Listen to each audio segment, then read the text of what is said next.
Hi, good afternoon to everyone. My report is personality disorder, and I'll proceed now. Okay, by definition, when we say personality disorder, is a type of mental disorder in which you have a rigid and unhealthy pattern of thinking, functioning, and behaving. A person with a personality disorder has trouble perceiving and relating to situations and people. So, it's a very self-explanatory kung ano yung definition ng personal disorder. So, syempre kapag may personal disorder tayo, may mga para masabing may personality disorder tayo, may mga signs ito. Some signs that a person has a personality disorder include frequent mood swings, extreme dependence on other people, narcissism, extreme vanity. Tapos, kung may sign to, kailan to nag-o-occur? So, when and why personality disorder occur? Personality disorders typically emerge in adolescence and continue in adulthood. Pero, hindi ko sinasabing hindi ang younger sa adolescence ay walang personality disorder. Yung early childhood, may mga possibility rin sila ng sign ng mga disorders tulad ng autism at iba pa. And, okay, so, sa pag-aaral ng personality disorder, ito ay part of review na lang. Alam naman natin na para ma-identify natin kung may personal disorder ang tao, meron tayong tinatawag na 4Ds. At ito ay review na lang. And ang 4Ds ay na-discuss na rin naman ng overview nito even sa very first day pa ng class natin sa abnormal psych. So, let's start with distress. Psychological distress refers to non-specific symptoms of stress, anxiety, and depression. High levels of psychological distress are indicative of impaired mental health and may reflect common mental disorders like depressive and anxiety disorders. Ang example nito ay fatigue, sadness, anxiety, avoidance of social situations, fear, anger, and moodiness. So, ayun yung distress. Yung mga example under distress, yung mga example na binanggit ko, ayun yun. So, any of those examples, kapag nag-appear or nakita nyong visible, ibig sabihin distress na siya. So, another sa 4D ay yung dysfunction.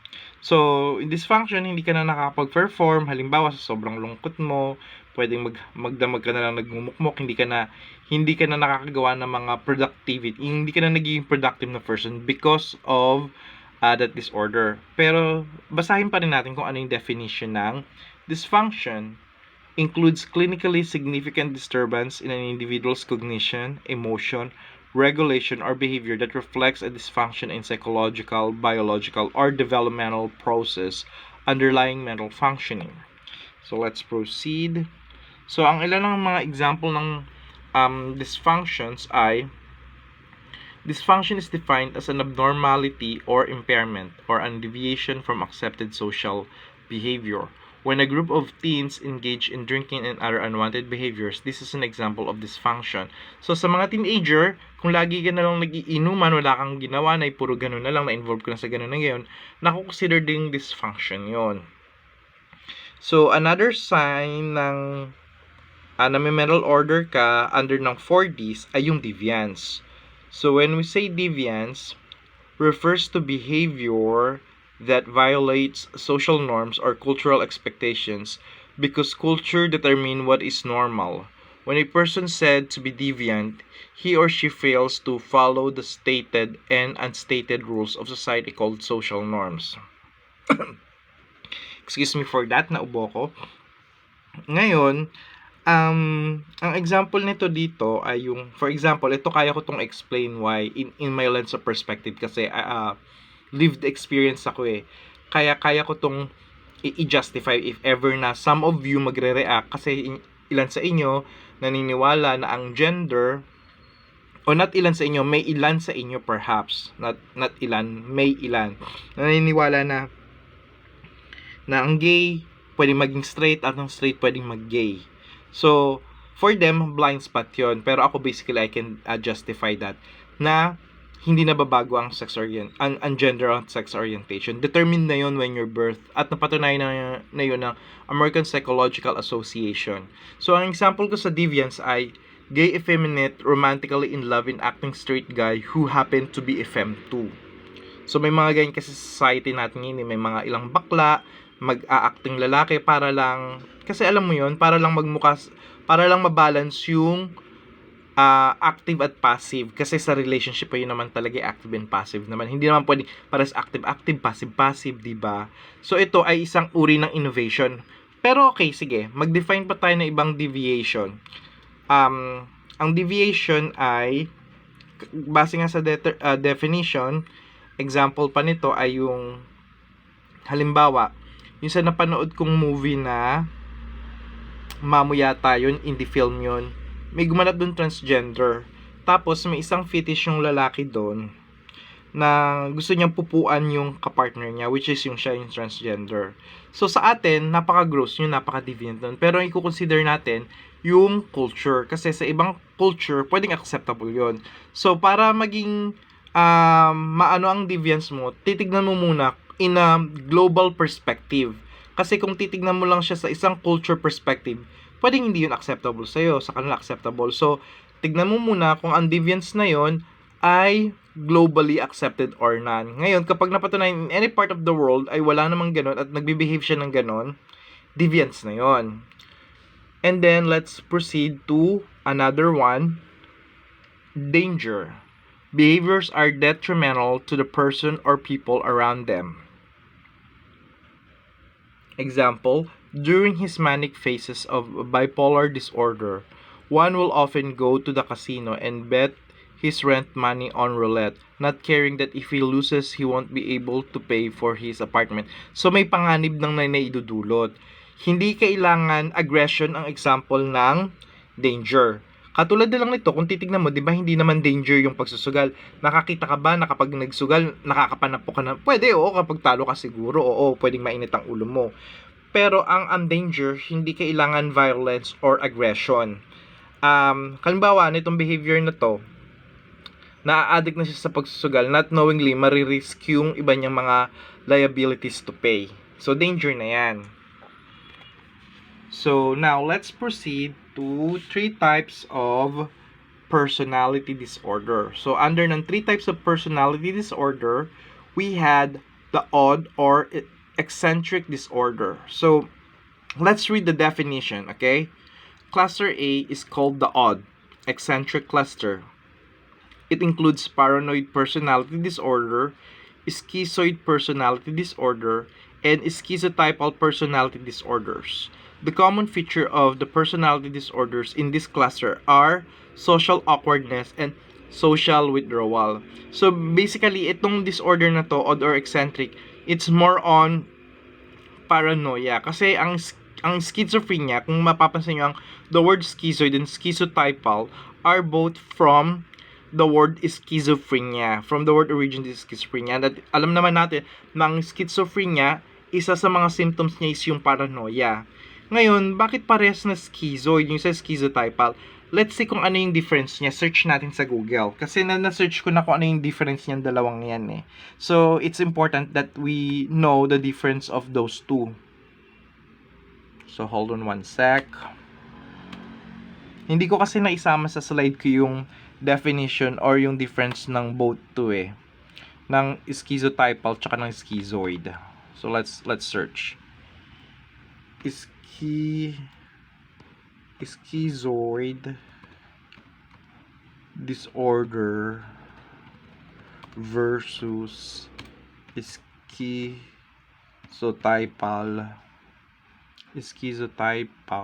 disorder. Okay, hold on one sec, still loading. Ayun. So, ayun, by definition, people with schizoid personality disorder generally do not want close relationships. Medyo aloof to. The final difference between them has to do with behavior. People with schizotypal personality disorder tend to have odd or eccentric behavior, bizarre. So, ang example ng do not want any close relationship, kung di ako nagkakamali, ang example nito is parang wala silang gana sa mga human interactions, aloof. May isa pang terminology dito, kung hindi ako nagkakamali, yung apathy. They don't have apathy for those with schizoid personality. Ano yung definition ng apathy? Yung apathy, for example, di ba tayong mga sane na person, yung mga walang disorder, halimbawa, nakakita ka ng aksidente, kahit hindi mo siya kaano-ano or kamag-anak, nandun yung parang you feel sorry, you have emotion to that event, na you feel sorry for those loved one nung na-aksidente, yung sorrow nila. Pero yung mga taong walang apathy, A-P-A-T-H-Y, walang apathy, hindi sila nagre-react, parang dead man lang sa kanila. Matamlay lang mukha nila. Ganun yung example ng schizoid personality. Samantalang schizotypal personality disorder, this behavior is usually paranoia, suspicions to others, praning, ito may mga delusions na. And alam naman natin na ang definition ng delusion is yung meron kang feeling na other people will harm you, o kaya pag may nakita kang mga any messages sa TV or may narinig kang message sa radyo, feeling mo sa'yo yun. Or isa yung hallucination na something to do with your emotion. Kasi merong tayong tinatawag na hallucinatory doon sa pandinig, sa eyesight, sa sensory. Pero itong delusion is hallucination siya nung nararamdaman. Yung parang feeling mo may pakay sa'yo lagi yung tao. O kaya everything, yung paranoia mong yun, nakafocus sa naiisip mong hindi naman totoo. So, ayun yung schizotypal. So, let's proceed now to my slide. Okay, hold on one sec. Where's my slide? Okay. So, let's now go to another type of personality disorder, which is the dramatic, emotional, or erratic disorder. Under ng cluster B, personality disorders are characterized by dramatic, overly emotional, or unpredictable thinking or behavior. They include antisocial personality disorder, borderline personality disorder, and histrionic personality disorder, and narcissistic personality disorder. So, under in this cluster, they are, how many of them? 1, 2, 3, 4. Okay. Mamaya, i-define pa natin siya each. Okay? So, let's proceed muna tayo dun sa isa pa. Kasi halos na ipaliwanag ko na rin yung odinocentric disorder eh. So, yung anxious or fearful disorder, this is a cluster C, is called the anxious fearful cluster. It includes the avoidant, dependent, and obsessive-compulsive personality disorders. These three personality disorders share a high level of anxiety. Okay? So, next. Ayun, kanina na-discuss ko na yung ito tong odinocentric disorder eh. Tapos, let's see. Ayun, okay. May example pa pala sa, okay, back nga ako sa isa. Okay, so, okay, magbigay muna tayo ng example pa, maliban doon sa nabigay ko kanina, ha?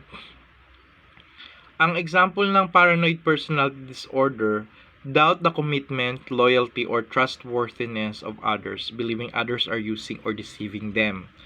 Meron silang pakiramdam na dinadaya lang sila, ginagamit lang sila.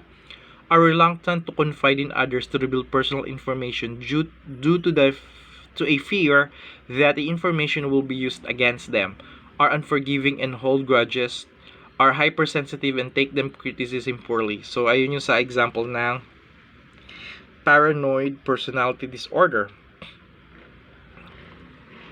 And let's proceed sa schizoid personality disorder. Pervasive pattern of detachment from social relationships and restricted range of expression of emotions and interpersonal settings. Example, people with schizoid personality disorder regularly react, example, by smiling or nodding. Yung kanina yung in-example ko, halimbawa yun nga sa scenario sa publiko, merong aksidente, nagpapanik yung mga tao, umiiyak yung mga loved ones nung na-aksidente. Siya parang wala lang, nakatitig lang siya. Hindi siya marunong mag-react sa mga ganon. Tapos, base dito, yung example pa is, hold on one sec where am I got lost, nakakatawa. Okay, example, people with schizoid personality disorder rarely react yun nga, or show emotion in social situations. They have difficulty expressing anger even when they are provoked. Ito, so ibig sabihin, kahit nagpo-provoke ka na para magalit, halimbawa, iniinsulto mo siya, binubuli mo siya, hindi siya, wala siyang reaction sa ganon. They do not react appropriately to important life events, like example ko kanina, and may seem passive in response to changes in circumstances. So, let's go to schizotypal personality disorder, a pervasive pattern of social and interpersonal deficit marked by acute discomfort with reduced capacity for close relationships, as well as by cognitive or perceptual distortions, and eccentricities of behavior.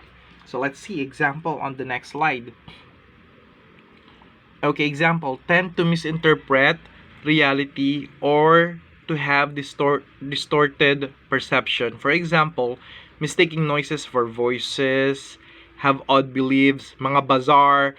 If you watch yung palabas ni PSYCH02 at PSYCH02. It's Pia Wurtzbach and Gerald Anderson, may perfect Q. Dun si Gerald Anderson, may mga bazaar na siya na may mga bazaar na siya na, pag when we say bazaar kasi parang unusual, mga bazaar na siyang mga nararamdaman, mostly ganon, mga magical, odd beliefs. Tapos kasi ang schizophrenia dun sa previous kong report, hindi ako nagkakamali kasi may report din ako sa iba pang subject ng schizophrenia. Yung schizophrenia kasi, kumbaga, kanya-kanyang cases yan. Bakit merong taong may schizophrenia, pero violent? Katulad, yung may violence, yung pumapatay, or bigla ka nalang murderin. Tapos may tao na may schizophrenia, ang peg lang niya, malambing lang siya, tulad ng isa kong kakilala. Ganun lang ang peg niya. Tapos, si Gerald Anderson, ganun din, sa love story. To find out, ang magiging hallucinations mo sa schizophrenia, mostly kung bago ka mag-schizophrenia, depende kung ano yung preoccupation na sa mind mo. Halimbawa, bago ka mag-schizophrenia, may mga aggression ka, may mga violence ka, may mga hatred ka. So, possibility, ang mga hallucinations mo, medyo malapit sa ganun. Kung katulad naman sa case ni Gerald Anderson sa storya na may perfect Q, is heartbroken siya, tsaka depressed. Ayun yung preoccupation mind niya. So, basically, pag magkakaskitso siya, magkakaroon ng hallucinations siya, it's something to do kung ano yung mga frustrations mo, or basically kung ano yung background mo, from the word itself, preoccupation mind. So, let's proceed now to antisocial, dito sa dramatic, emotional, or erratic disorder. Ito yung letter B. Let's proceed first with the antisocial personality disorder, a pervasive pattern of disregard for and violation of the rights of others. Example, disregard for right and wrong. Ang example nito ay disregard for right and wrong. Tama, correct. Halimbawa, mali ang pumatay, pero ikaw papatay ka pa rin. O kaya alam mong tama ito, pero hindi mo pa rin to gagawin. So nagiging antisocial ka na from the word itself. So let's proceed to another one sa cluster B, which is under ng dramatic, emotional, or erratic disorder. Borderline personality disorder, a pervasive pattern of instability of interpersonal relationships, self-image, affects, and control over impulses. Example, impulsive and risky behavior such as gambling, reckless driving, unsafe sex, spending sprees, binge eating, or drug abuse, or sabotaging success by suddenly quitting a good job or ending positive relationship. Suicidal threats or behavior or self-injury, often in response to fear of separation or rejection. So, ayun yung example ng borderline personality disorder. Yung mga unsafe sex, reckless driving, pagsusugal, impulsive, ibig sabihin yung parang padalos-dalos ka, impulsiveness. And let's proceed to another one, Histrionic personality disorder, a pervasive pattern of excessive emotion and attention seeking. Maharang pa yung finger ko sa may lens ng camera. Proceed natin. So, anxious or fearful disorder. But before we proceed that, let's have some example to example sa histrionic. Act very dramatically as though performing before an audience with exaggerate emotions and expressions, yet appears to lack of sincerity. Be overly concerned with physical appearance, constantly, parang meron siyang konsepto ng narcissism, pero may difference pa yung histrionic tsaka narcissistic kung titignan mo, kasi parang masyadong nakasentro sa'yo yung histrionic. And kung hindi ako nagkakamali, ang histrionic is, kumbaga parang ang feeling niya, laging naiinggit sa kanya yung mga tao, lagi siya yung pag-uusapan. Constantly seeks a reassurance or approval, be gullible and easily influenced by others. Madali siyang mapaniwala ng iba. So, medyo hawig sila ng narcissistic in a way, pero basahin muna natin yung definition ha. A pervasive pattern of grandiosity in fantasy or behavior, need to admiration and lack of empathy. Ito naman, sa Tagalog, gandang-ganda ka sa sarili mo. Parang laging ikaw yung maganda. Pwede ka rin maging OCD in this point kasi yung parang halimbawa nadumihan ka lang ng konti, hindi ka mapakali, ganyan. Vanity, pwede rin, magpo-fall din siya sa narcissistic personality disorder. So, mga ilang example pa under ng narcissistic is have an inability or unwillingness to recognize the needs and feelings of others. Para puro ikaw, from the word itself, dun sa may cluster B. Okay, balik nga tayo. Dramatic, emotional, or erratic disorder. Ayun. Maharang yung finger ko. So, dito ko na lang hahawakan. Okay. So, let's proceed now sa... Okay. So, be envious of others and believe others envy them. Parang medyo hawig sila nga ng histrionic. Behave in arrogant and haughty manner, coming across as conceited, boastful, and pretentious. Insist of having the best of everything. For instance, the best car of office. Okay. Ngayon, pumunta na tayo sa anxious or fearful disorders. Excuse me for that. And avoidant sa anxious or fearful disorders, avoidant personality disorder, a pervasive pattern of social inhibition, feelings of inadequacy, and hypersensitivity to negative evaluation. Example, people with avoidant personality disorder avoid social interaction, even at work. Umiiwas sila because they fear that they will be criticized or rejected or that people will disapprove them. Tatanggihan sila. Parang praning din ng konti. Parang medyo paranoia rin. Pero still, anxious or fearful. Kaya siguro medyo lapit. Parang meron siyang konsepto ng schizo, pero hindi naman siya nag-hallucinate. Kasi meron lang siyang feeling, parang paranoid siya in a sense na i-reject siya lagi. Pero hindi siya schizophrenia, ha? Hindi yung siya katulad sa cluster A. Meron lang siyang ganong parang characteristics. Na feeling niya pipintasan siya. Although wala naman itong mga bizarre na hallucinatory na image or auditory or taste or delusional. It's just fear lang siya. Kaya siya nag-a-avoid. So, kasi minsan ang misconception din kasi pag may personality disorder, it always involved with hallucination. Although parang kung titignan mo naman, usually ganoon naman talaga, pero hindi lahat ng disorder ay has the same characteristics. Pwedeng meron lang siyang ganong trait lang din. Kaya nga tayo may mga cluster A, cluster B, cluster C, may mga classification siya. Kasi at the end of the day, they are differ depending on do sa disorder mo. So, let's proceed to another one. Dependent personality disorder. A pervasive and excessive need to be taken care of, which leads to submissive and clingy behavior and fears of separation. Example, trouble making everyday decisions without input or reassurance from others. Trouble starting or completing projects because of lack of self-confidence or ability to make decisions. Urge to seek a new relationship to provide support and approval when a close relationship ends. So, ayun yung example ng pagiging dependent personality disorder. Masyado nang clingy. The fact na, ayun nga, di ba, trouble starting or completing project because of lack of self-confidence or ability to make decision. Nagsisik siya ng panibagong relationship, yun naging dependent siya doon, at nagpo-provide siya ng support at approval kahit alam niya na ang relationship ay tapos na or matatapos na, ganon.